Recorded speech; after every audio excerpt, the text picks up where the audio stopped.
It was blatant that The Lord of the Rings, The Rings of Power, when it first came out, that they were ignoring Tolkien's work. As you saw with the fans being upset that characters that are in the show appear way different than they were described in the books. And by this, they were meaning about the elves and dwarves. You had elves that were of color when Tolkien, in his books, classified the elves as being white and clean.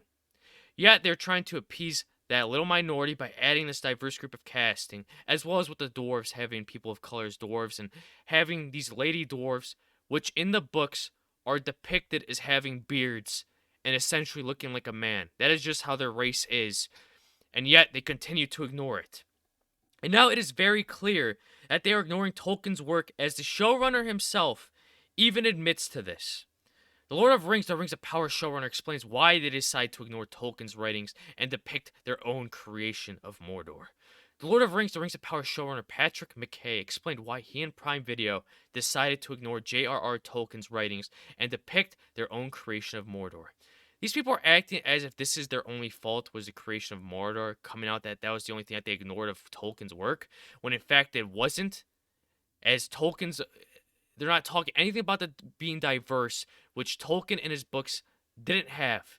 Yet they're not talking about that because they're trying to appease that small group of people, rather than listening to the majority of the fans, especially trying to stick to the source materials that was given to them. But clearly that is not the case, as we've seen with The Witcher Blood Origin, and so on. He then revealed, so in the writer's room, we asked, what if Mordor was beautiful, all bucolic like Switzerland, and then what could happen that could transform it? We talked about the poison of the land, which starts in the first episode with the cow, then you find out about the tunnels being dug and sulfurs going up into the air. It all builds towards this geologically realistic way of igniting the mountain, which now blacks out the sky for a very practical reason. Adar, our villain, sees the orcs as his people, and they deserve a home where the sun doesn't torment them. We were hoping it would take people by surprise. These people are acting as if the orcs are the good guys. If you've watched the show or seen clips of it, you have seen that the main character clearly want to wipe out all of the orcs in a mass genocide, and showing as a stance that the orcs are somewhat the good guys in this show, which is extremely funny because in the books of Tolkien, orcs are pure evil and hatred. They have nothing else but war on their minds. And then they were expecting this to surprise people, when in fact, I think it was the opposite of surprise that they had in mind, as people hated it. However, this is not how Mordor came about at all. In fact, the land was not idyllic or bucolic like in Switzerland. It had repeatedly been hammered by the eruptions of Mount Doom over the years, and thus was the desolate readers and viewers of Lord of the Rings know.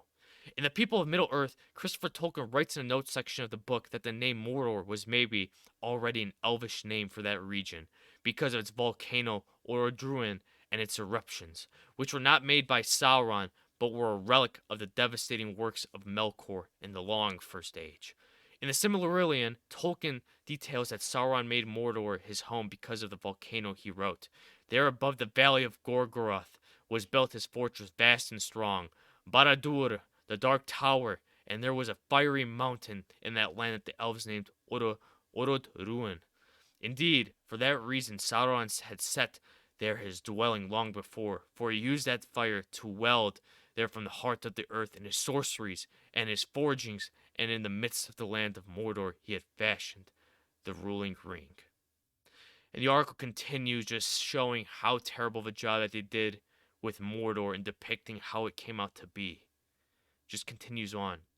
And then ultimately, the hardcore fan base of Tolkien and his works is at blame for having the audience score being so low and having the show be hated, when in fact it isn't. You even have average audience going members see through the BS that this show has placed. And even many people know about Tolkien's works. You don't have to read the books. There are plenty of lore videos out there on YouTube and other sources that you can just watch for 10 to 15 minutes to gain a better understanding of the world that Tolkien created. And with this, they know how the races are, the way they look, the way these geographic locations are formed and created, and these important locations of cities.